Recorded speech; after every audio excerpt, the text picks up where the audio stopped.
Yes. Yes, it is working. To quote one Kendall Roy, sorry for the whole cloak and dagger, but I had to get you to click on this video somehow because there's so much freaking Succession content out there, and I wanted to do a similar thing that I did last year with Barry Season 3. It's the halfway point of the season. Let me give my thoughts, what I think is going well, what I think needs some improvement, but overall, my general opinion on the last season of Succession is that it's pretty great. Spoiler territory ahead, so if you haven't watched the show yet, you're not caught up on the season, don't watch this video. But if you are caught up, let's talk about Succession Season 4. To me, the first half of Succession Season 4 is broke up into 3 distinct parts. The first 2 episodes constitute their own mini-movie, the third episode kind of stands alone as its own story, and then the last 2 episodes constitute its own arc. In my opinion, the first mini arc of the season is the best, it's the highlight so far, because the first episode is so heavy on the business side of Succession. It's like the shareholder meeting episode, the vote of no confidence episode, where you're really trying to get into the characters' heads, you're trying to see what they're actually saying, even though their words are telling you something completely different, you're trying to see how they all react to each other, and then the second episode is something like the therapy arc, it's something like it's Kendall's birthday in Season 3, where it's very much about the family psyche. It's about how these characters really feel about each other, what they want not from a business level, but from an emotional level. And it's not like each episode totally ignores the other element of the show that makes it great. The first episode, you have the Shiv and Tom conversation, and there's no power plays, there's no business conversations to be had. It's about the tragedy of their relationship. The second episode, you have them trying to squeeze Matsson. You have the strategy that comes with the phone call and Kendall's reaction to it. And so it's never that the show is ignoring the other part that makes it great. I just think the first 2 episodes really lean in different directions in a smart way, lean into the show's different strengths, in completely opposite formats. And then you got episode 3, and I'll get to that later, but let's talk about episode 4 and 5 first. As a duo, not as strong as the first duo of the season, but episode 4 I do think is the best episode of the season. Now, episode 4, it's very comfortable Succession. It feels very much in the show's wheelhouse, but it's not necessarily a bad thing. I think it has the sharpest writing of the season thus far. It's kind of like episode 1 in that it's about the joy of seeing these people trying to outmaneuver one another, but it's not as much surface level as episode 1 because there's so much trauma to unpack in every single scene. It feels like there's so much going on in the heads of someone like Jeremy Strong at a given time that to say that it's just like a business episode of Succession where it's all about power plays, that doesn't quite feel right because there's so much subtext, so much to read in between the lines, and it's overall such a strong episode in this series. Episode 5, less strong, still quite a good episode of Succession, just not a great one, not the reason why you watch the show. The first half of this mini arc is trying to find the successor to close out the Gojo deal. The second part is trying to close out the Gojo deal itself, and the main conversations with Matsson are really splendid, but it feels like there's a lot of hot air in between. It doesn't feel like there's a lot to gain from the supporting cast, even though a lot of the stuff between the Roy children and Matsson is kind of dynamite. And then episode 3, it feels like the great divider of the arcs in this season so far. It's its own standalone thing that feels so different from what anything Succession has done before, and it's of course the episode where Logan Roy dies, and there's a lot of good here, there's a lot of things that really make sense, that just emotionally feel right, but then there's some other things that don't jive with me. Like the decision to kill Logan, good. The decision to make Kieran Culkin the main recipient of all this important information in the show, not so great. I've always found that Kieran Culkin is my least favorite actor in Succession. I think he's the weakest link, not just out of the Roy children, but out of the entire show. And I don't like the idea that he was the one that had to deal with all this emotional baggage, that he was the character through which we were seeing all this through, because I don't think that he was able to live up to the moment.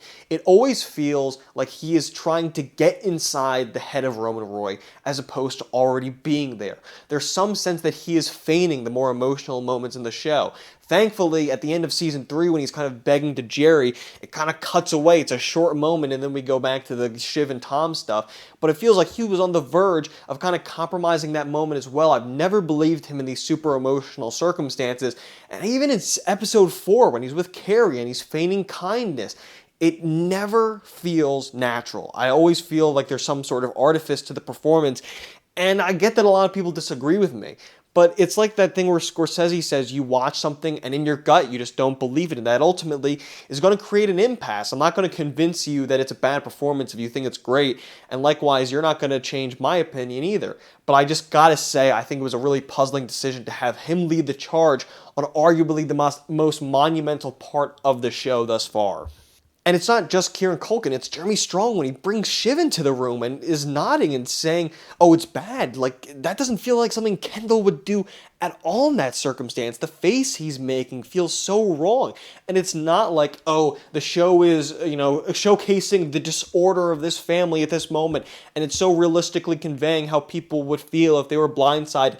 No, some of these exchanges just feel alien.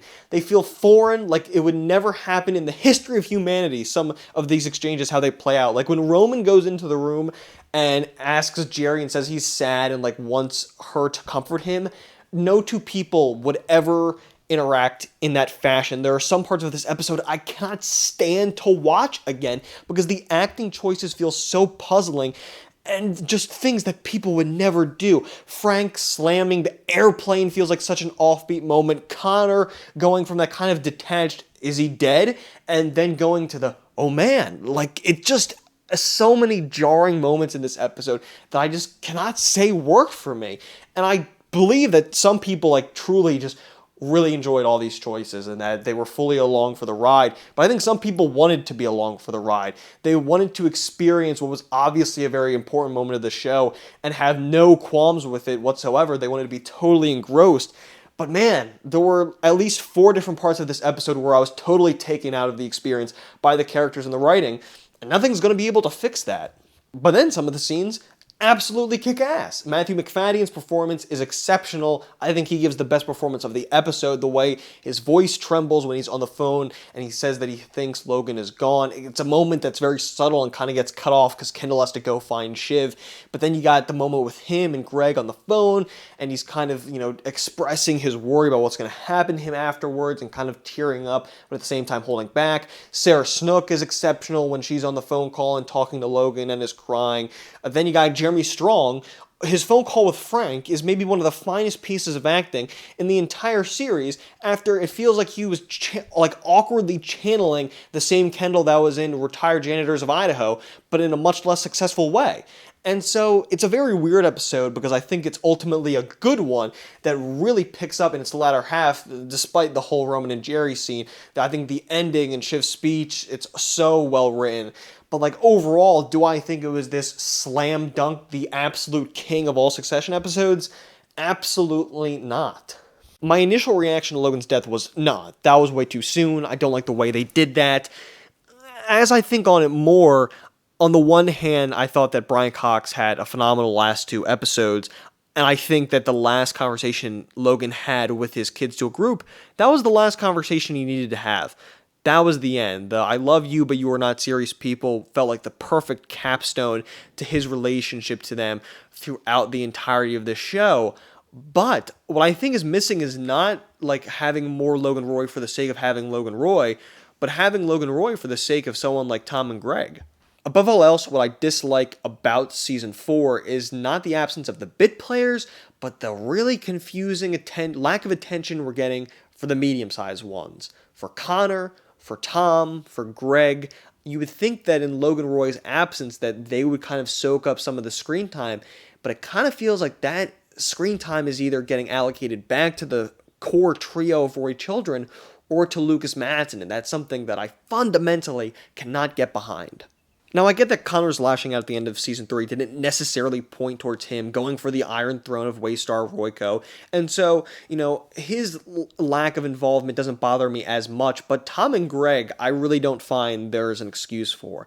The end of Season 3, the Will You Follow Me spores, the fact that Tom, his gambit was that was the big takeaway of Season 3. And for him to be relegated back to someone that's like a peripheral part of this whole equation right now, I can't jive with in the slightest. It seems that at this point that it has to be one of the kids. It has to be one of the core three that are going to end up on top, or everyone loses and there's no, and it goes to Matsson. That could be a solution as well. But for me, like, part of the joy of Succession, I'm not in it just for the Roy kids. I also am very much in it for Tom and Greg. I mean, for frick's sake, Thrillist, top 100 characters of the century. Who's on there from Succession? Tom Wambsgans. It's not just that Tom and Greg are these great supporting characters that are just for goofs. Like, part of season 3 is that they were supposed to become more intelligent players in this whole equation. That they were making calculated maneuvers that were going to get them in higher up in this power structure, and that they would be vying for the top. And for them to be just dismissed is, in my opinion, a really puzzling writing decision that ultimately really hinders how I enjoyed this season.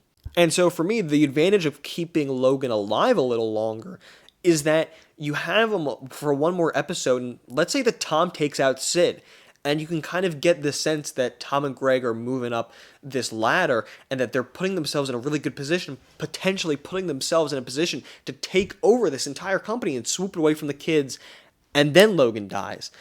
But you have an episode dedicated, carving out this hour time slot to show that they're so close to attaining this power, and then it's cruelly and ironically taken from them. And all their advantage, all their leverage is gone. And now they're just kind of the pathetic people they are for the rest of the series. But I think to totally ignore the momentum they built up was not a good decision on Armstrong's part. I think that's ultimately why I don't think that season 4 is going to rebound to the point where I think, yeah, it's like a perfect season of television, which is basically how I regard 2 and 3. I think that I'm always going to be uncomfortable with how they treated those two characters in this final season. That's what makes an episode like episode 1 so great, is that you have that moment of Greg standing up to Logan. No one else is willing to do it. You have all the old guard shriveling in their seats, and Greg is the one to go after him. And him just being in the room, feeling like a presence just in some capacity, makes the show work and makes the show really special to me. And when you ignore that, when you make him and Tom a total joke in something like episode 5, where all the Swedish people are laughing at them, it's like, what was the point of building them up for so long? So that's frustrating, but on the whole, like, how is Succession doing? Well, still having a great time. There's not a single bad episode in this season so far. I think they're all at least good, maybe not quite to the point of, the 2 prior seasons.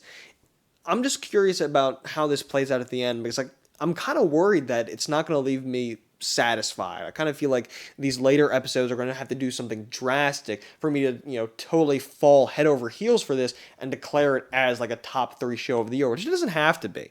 I think that if this lands the plane successfully, that if I feel, mostly satisfied with how all these things play out, I'll be good. But it is a shame that like something like the Tom and Greg storyline, which seems so obvious to progress in a certain manner, had to be cut off in such a poor way.